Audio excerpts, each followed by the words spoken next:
लाडकी बहीण योजनेच्या निधीवरून शिवसेनेतली नाराजी आता दिवसेंदिवस वाढत चालली।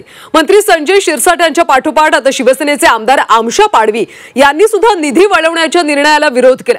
आदिवासी विभागाचा निधी वळू नये म्हणून त्यांनी मुख्यमंत्र्यांना पत्र सुद्धा लिहिले। पाहूयात।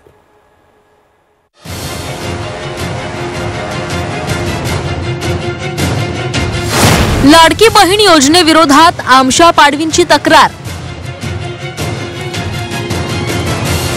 अजितदादांच्या तंबीनंतरही आमदारांची जाहीर नाराजी। लाडकी बहीण योजनेमुळे महायुतीतले मतभेद चव्हाट्यावर। लाडकी बहीण योजनेसाठी इतर खात्यांचा निधी वळवल्याची तक्रार गेल्या अनेक दिवसांमध्ये सातत्याने सुरू आहे। मुख्य बाब म्हणजे महायुती सरकारमधील मंत्रीच या योजनांचा निधी लाडकी बहीण योजनेला दिल्याचं जाहीर सांगतायत। यापूर्वी संजय शिरसाटांनी त्यांची जाहीर तक्रार केली होती।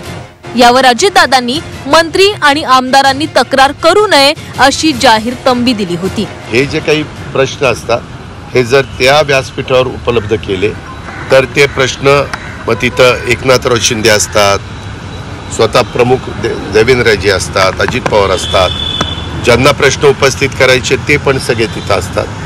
तर कारण नसताना समज गैरसमज होणार नाही। काही जण बोलून जातात परंतु त्याच्यात हे निर्णय होतात हे पूर्ण मंत्रिमंडळ घेत असतं।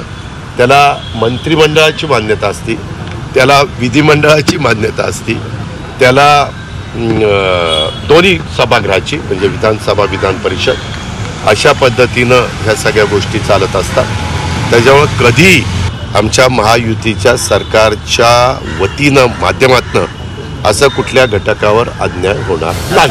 अजितदादांनी एवढं सांगूनही महायुतीचे मंत्री आणि आमदार ऐकायचं नाव घेत नाहीयेत।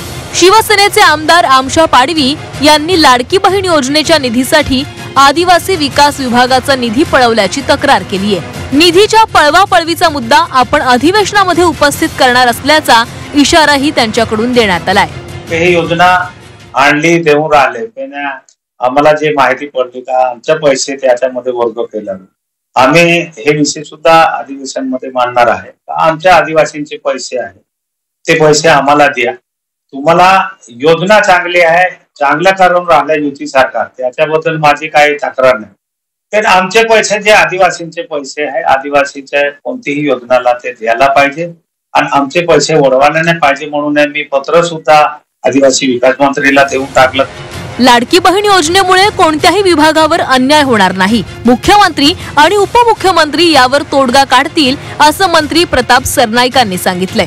आदिवासी विभाग आणि सामाजिक न्याय विभाग हे दोन विभाग असे आहेत की त्या खात्यामध्ये काही निधी हा आदिवासी महिलांसाठी आणि मागासवर्गीय महिलांसाठी ठेवला जातो।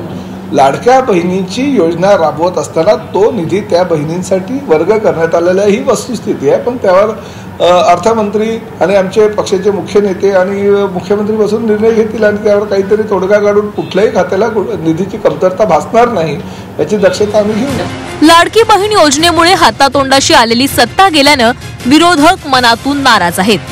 पण ज्यांची सत्ता आली त्या महायुतीचे मंत्री आणि आमदारही आता या योजनेवर नाराज दिसू लागलेत। आता स्वकीयांची ही नाराजी दूर करण्याचं मोठं आव्हान महायुतीच्या नेत्यांसमोर असणार आहे। ब्युरो रिपोर्ट झी 24 तास।